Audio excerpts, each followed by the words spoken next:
بسم الله الرحمن الرحيم. ياسين والقرآن الحكيم إنك لمن المرسلين على صراط مستقيم تنزيل العزيز الرحيم لتنذر قوما ما أنذر آباؤهم فهم غافلون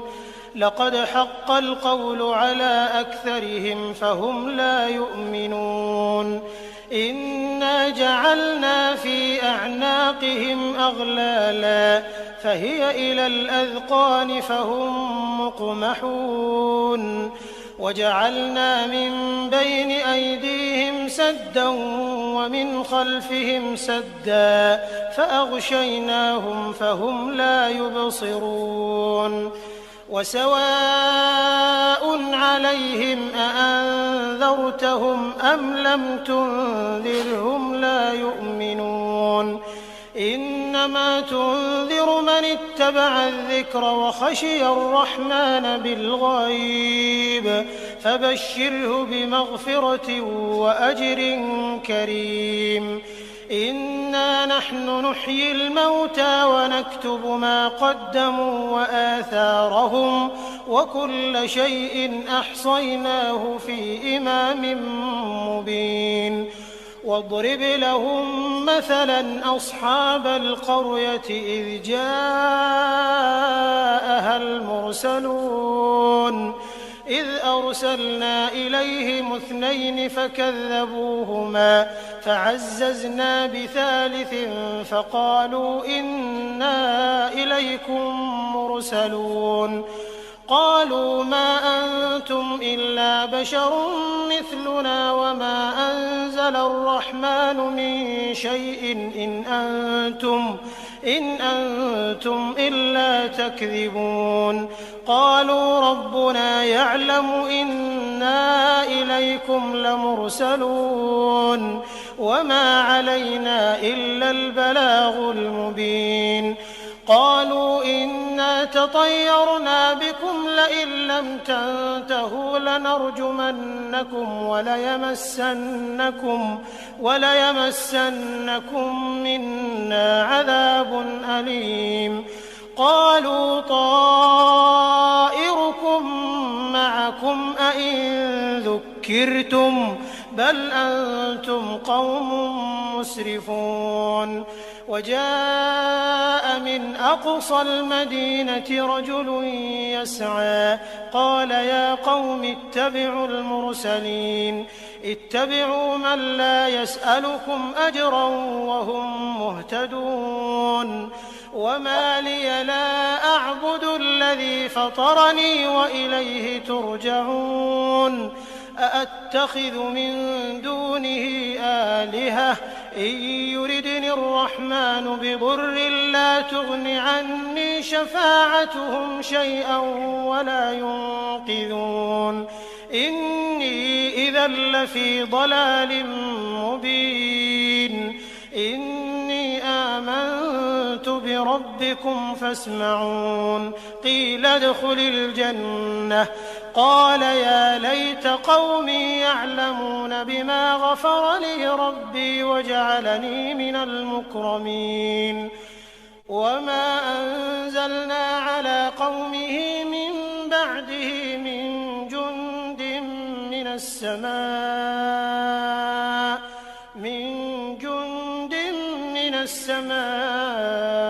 وما كنا منزلين إن كانت إلا صيحة واحدة فإذا هم خامدون يا حسرة على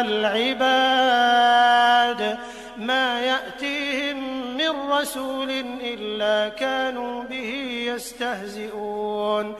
ألم يروا كم أهلكنا قبلهم من القرون أنهم إليهم لا يرجعون وإن كل لما جميع لدينا محضرون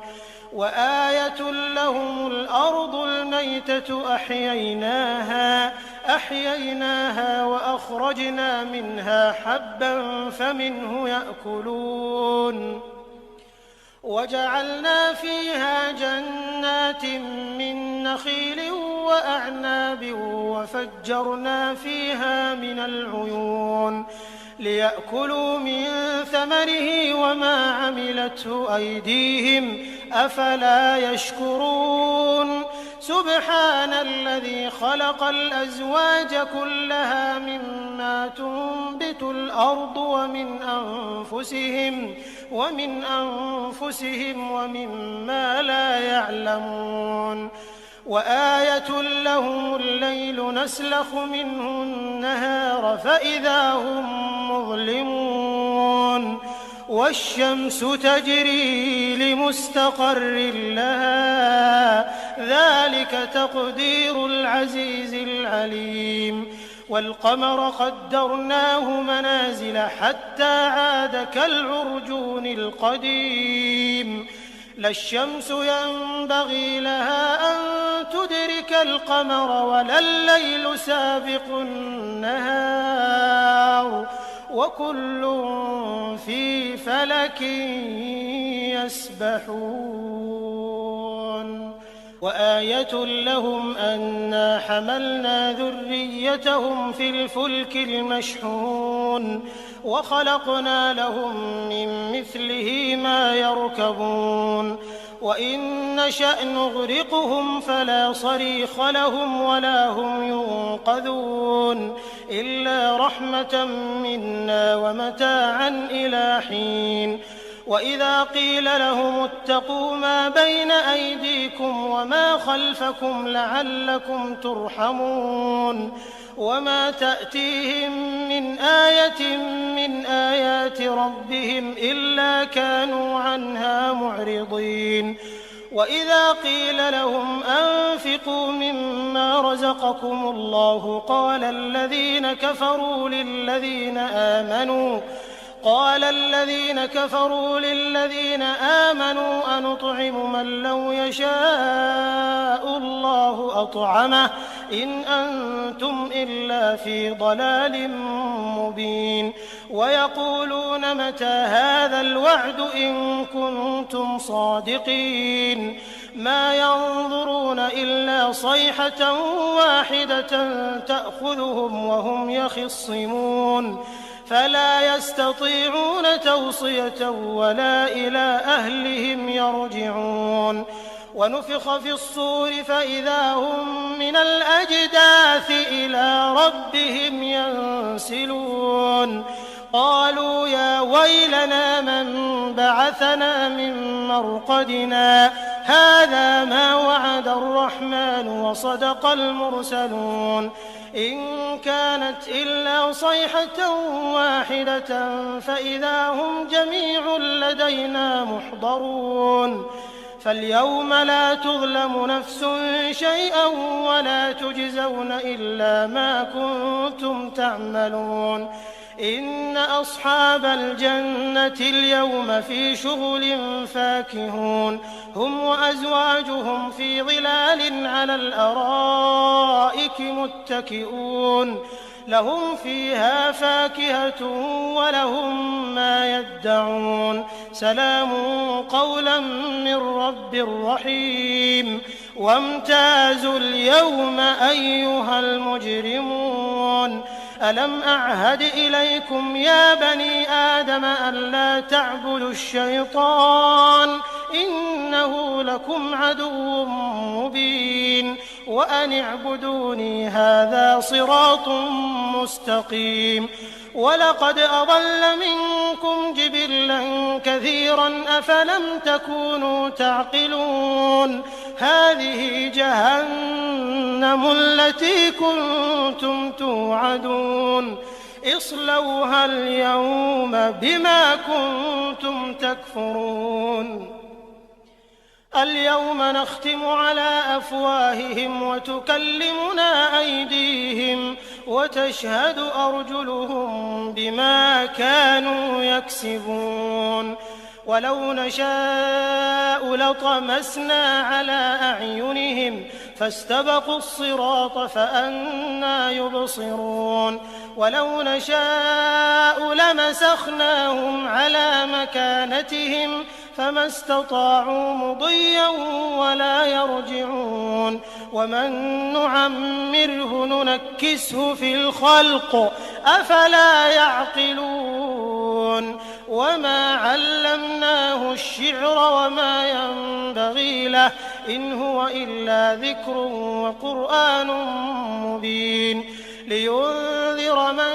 كان حيا ويحق القول على الكافرين أولم يروا أنا خلقنا لهم مما عملت أيدينا أنعاما فهم لها مالكون وذللناها لهم فمنها ركوبهم ومنها يأكلون ولهم فيها منافع ومشارب أفلا يشكرون واتخذوا من دون الله آلهة لعلهم ينصرون لا يستطيعون نصرهم وهم لهم جند محضرون فلا يحزنك قولهم إنا نعلم ما يسرون وما يعلنون أولم ير الإنسان أنا خلقناه من نطفة فإذا هو خصيم مبين وضرب لنا مثلا ونسي خلقه قال من يحيي العظام وهي رميم قل يحييها الذي أنشأها أول مرة وهو بكل خلق عليم الذي جعل لكم من الشجر الأخضر نارا فإذا أنتم منه توقدون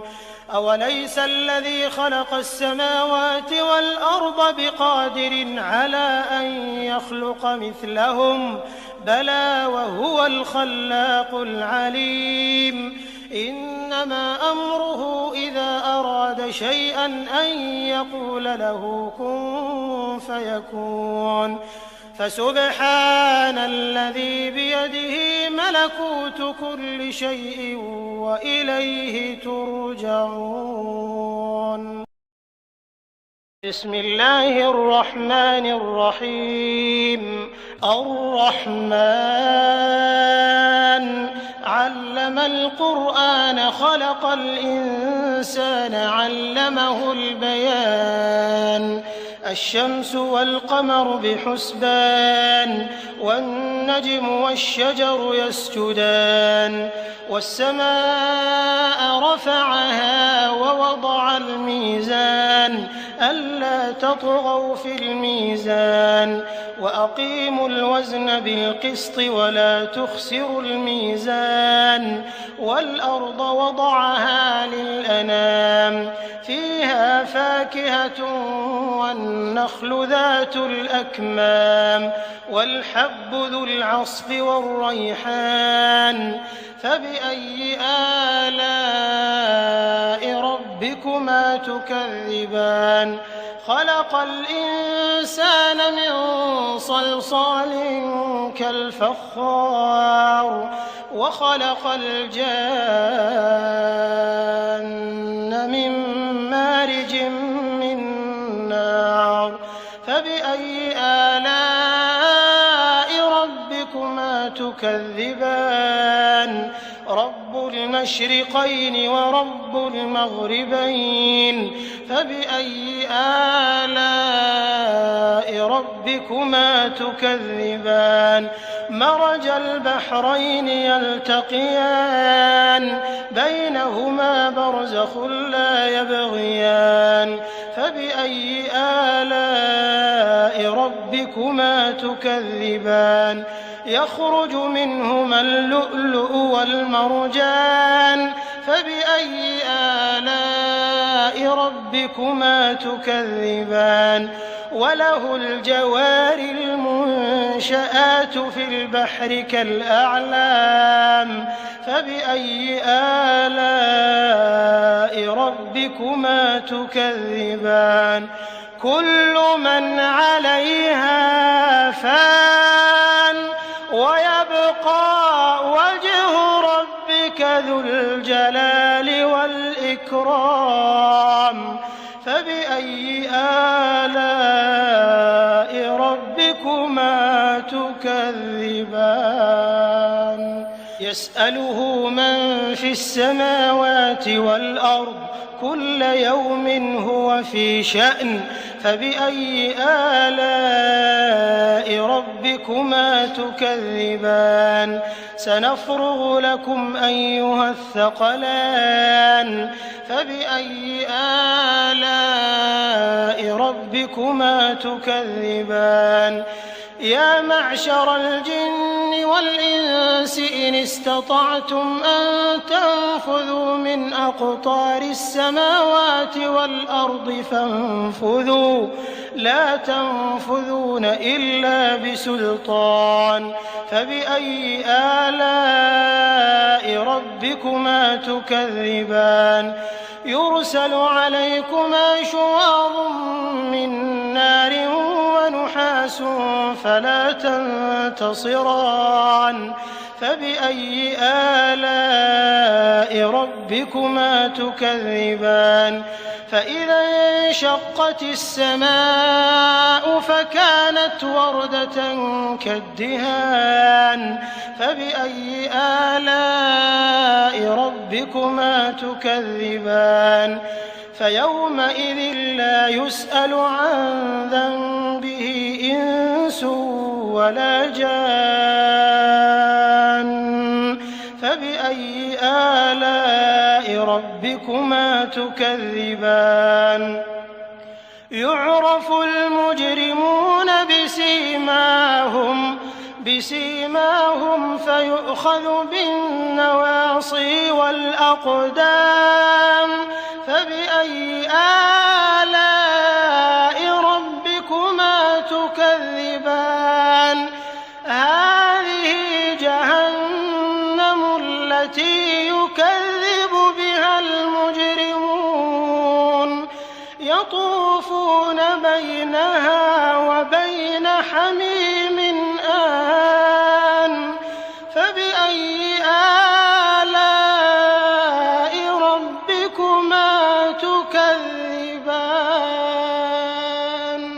ولمن خاف مقام ربه جنتان فبأي آلاء ربكما تكذبان ذواتا أفنان فبأي آلاء ربكما تكذبان فيهما عينان تجريان فبأي آلاء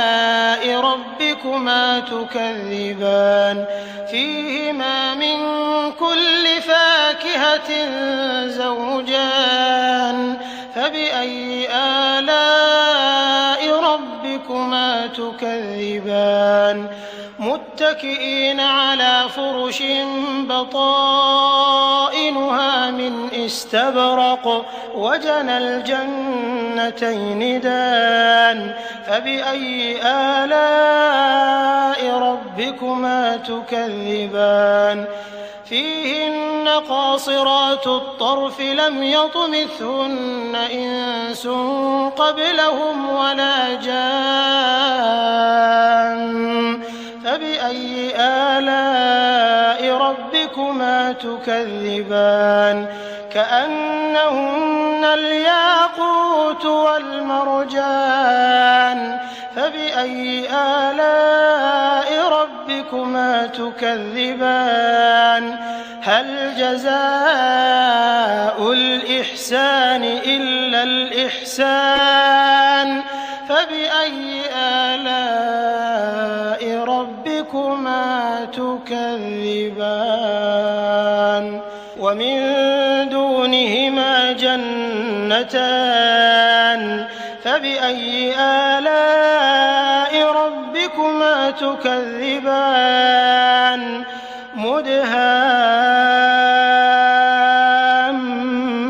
مدهامتان فبأي آلاء ربكما تكذبان فيهما عينان نضاختان فبأي آلاء ربكما تكذبان فيهما فاكهة ونخل ورمان فبأي آلاء ربكما تكذبان فيهن خيرات حسان فبأي آلاء ربكما تكذبان حور مقصورات في الخيام فبأي آلاء ربكما تكذبان لم يطمثهن إنس قبلهم ولا جان فبأي آلاء ربكما تكذبان متكئين على رفرف خضر وعبقري حسان فبأي آلاء ربكما تكذبان تبارك اسم ربك ذي الجلال والإكرام بسم الله الرحمن الرحيم ياسين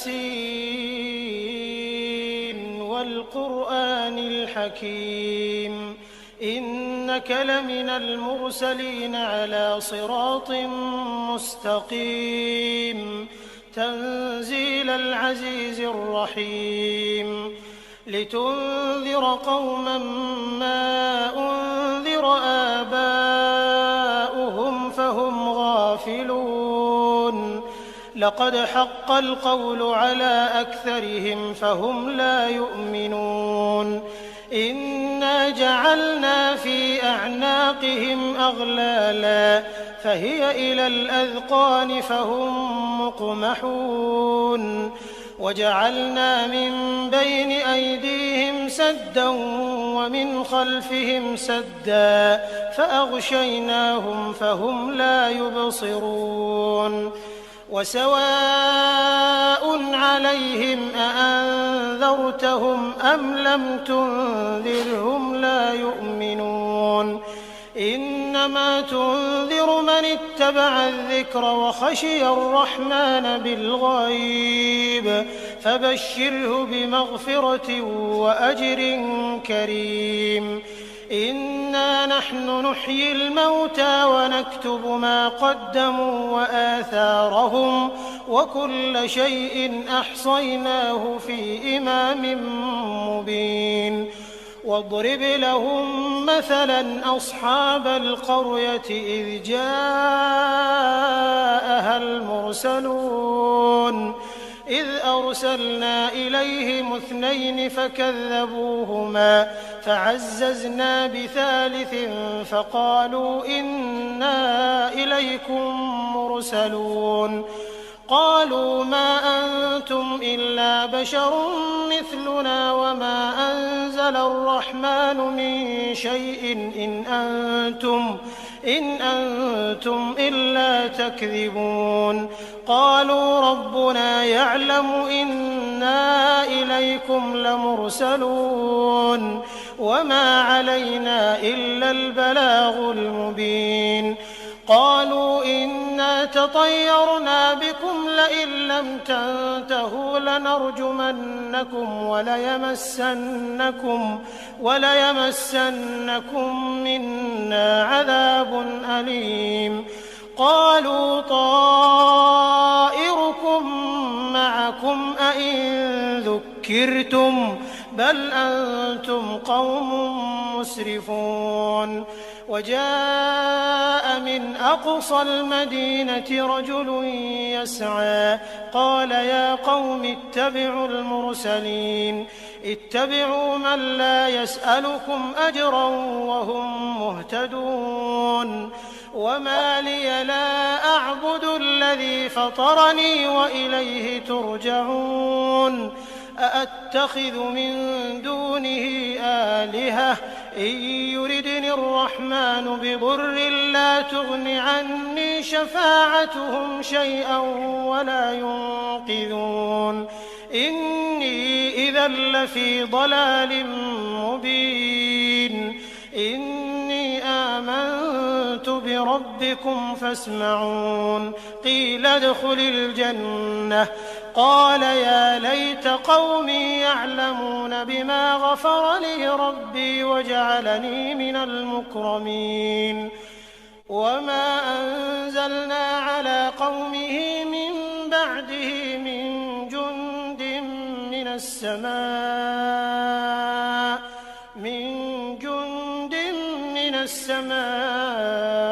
وما كنا منزلين إن كانت إلا صيحة واحدة فإذا هم خامدون يا حسرة على العباد ما يأتيهم من رسول إلا كانوا به يستهزئون ألم يروا كم أهلكنا قبلهم من القرون أنهم إليهم لا يرجعون وإن كل لما جميع لدينا محضرون وآية لهم الأرض الميتة أحييناها وأخرجنا منها حبا فمنه يأكلون وجعلنا فيها جنات من نخيل وأعناب وفجرنا فيها من العيون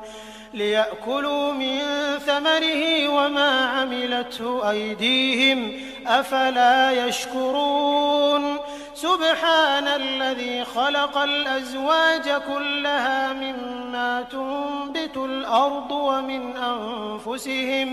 ومن أنفسهم ومما لا يعلمون وآية لهم الليل نسلخ منه النهار فإذا هم مظلمون والشمس تجري لمستقر لها ذلك تقدير العزيز العليم والقمر قدرناه منازل حتى عاد كالعرجون القديم لا الشمس ينبغي لها أن تدرك القمر ولا الليل سابق النهار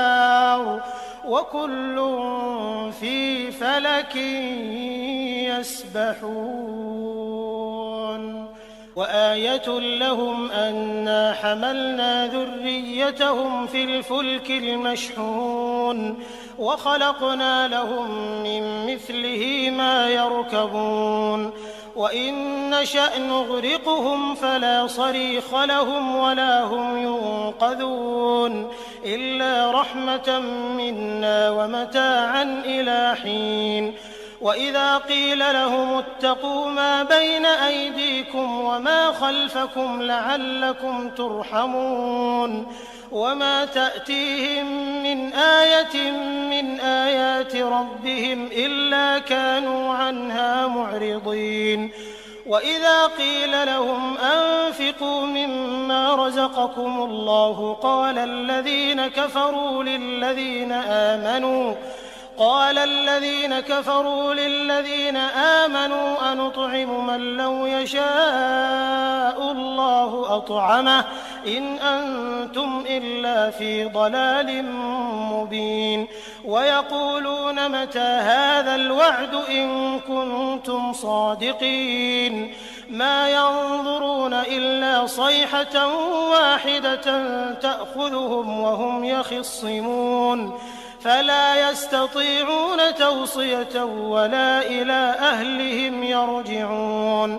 ونفخ في الصور فإذا هم من الأجداث إلى ربهم ينسلون قالوا يا ويلنا من بعثنا من مرقدنا هذا ما وعد الرحمن وصدق المرسلون إن كانت إلا صيحة واحدة فإذا هم جميع لدينا محضرون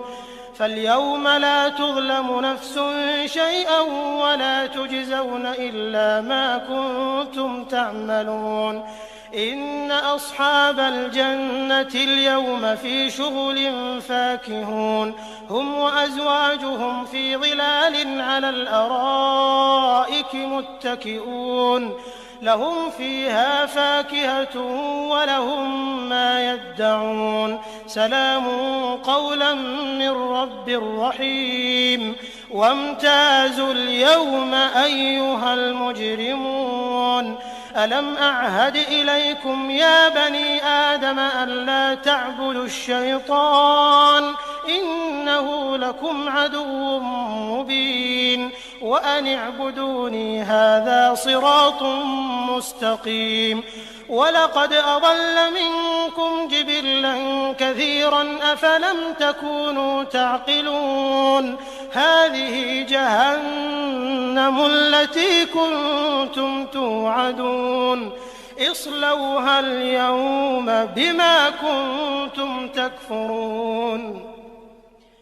اليوم نختم على أفواههم وتكلمنا أيديهم وتشهد أرجلهم بما كانوا يكسبون ولو نشاء لطمسنا على أعينهم فاستبقوا الصراط فأنى يبصرون ولو نشاء لمسخناهم على مكانتهم فما استطاعوا مضيا ولا يرجعون ومن نعمره ننكسه في الخلق أفلا يعقلون وما علمناه الشعر وما ينبغي له إن هو إلا ذكر وقرآن مبين لينذر من كان حيا ويحق القول على الكافرين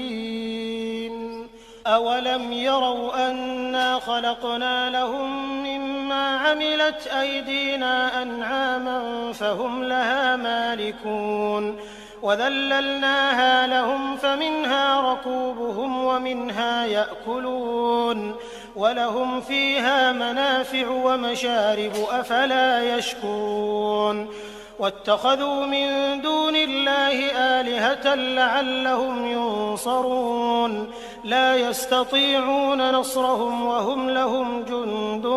محضرون فلا يحزنك قولهم إنا نعلم ما يسرون وما يعلنون أولم ير الإنسان أنا خلقناه من نطفة فإذا هو خصيم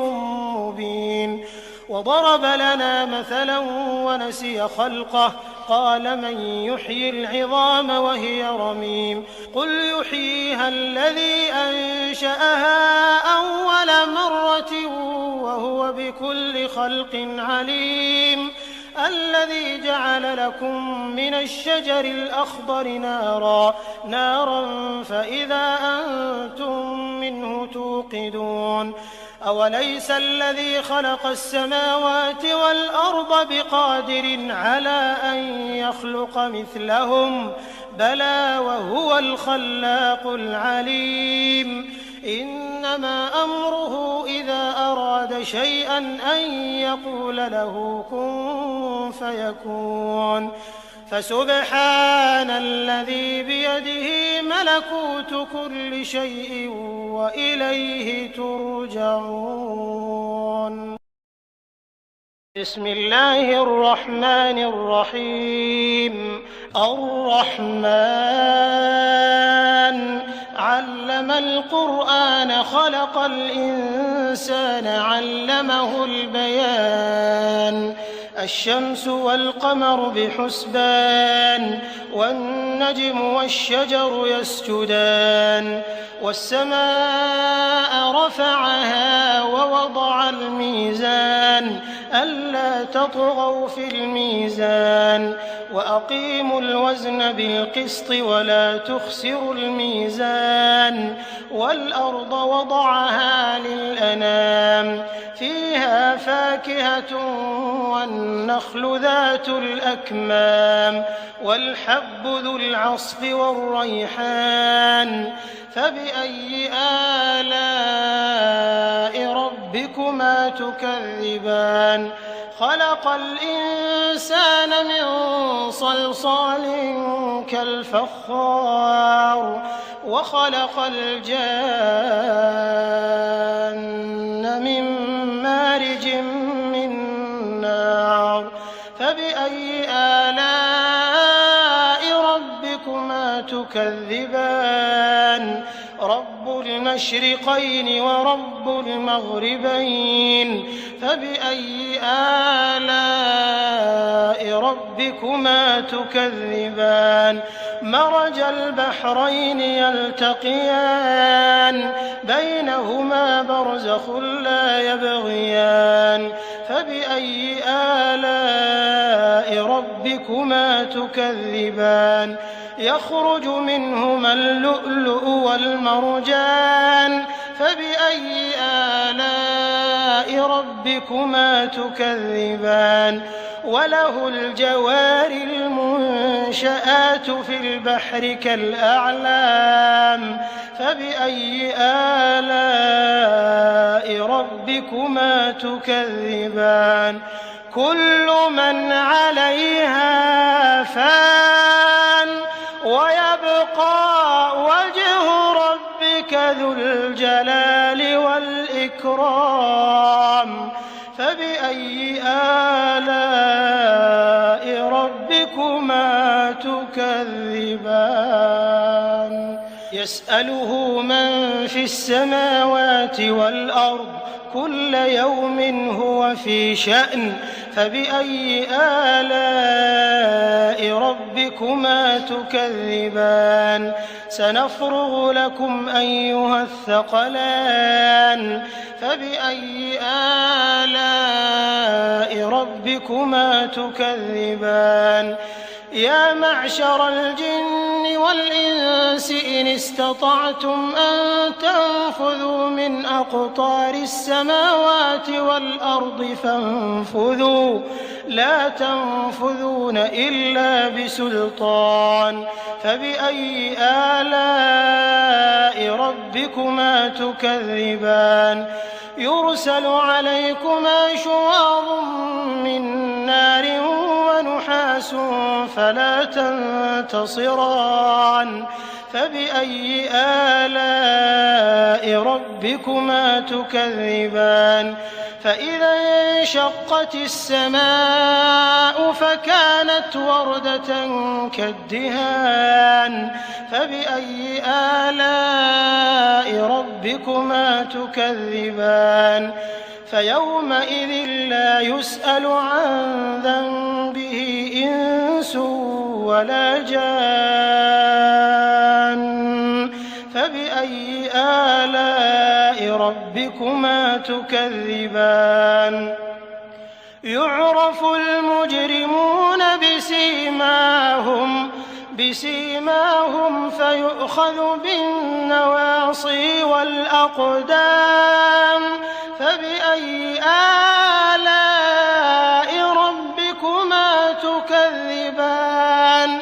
هذه جهنم التي يكذب بها المجرمون يطوفون بينها وبين حميم آن فبأي آلاء ربكما تكذبان ولمن خاف مقام ربه جنتان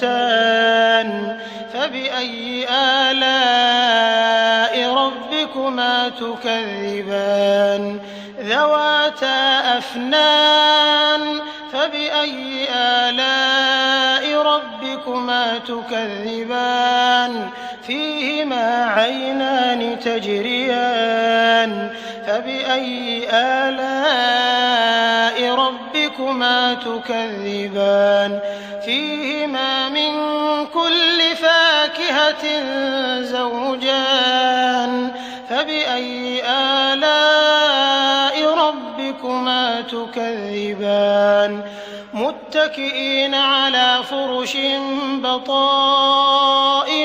من استبرق وجنى الجنتين دان فبأي آلاء ربكما تكذبان فيهن قاصرات الطرف لم يطمثهن إنس قبلهم ولا جان فبأي آلاء ربكما تكذبان كأنهن الياقوت والمرجان فبأي آلاء ربكما تكذبان هل جزاء الإحسان إلا الإحسان فبأي آلاء ربكما تكذبان ومن دونهما جنتان فبأي آلاء ربكما تكذبان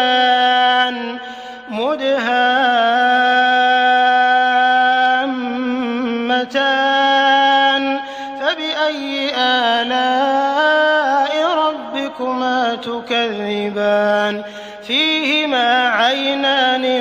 نضاختان فبأي آلاء ربكما تكذبان فيهما فاكهة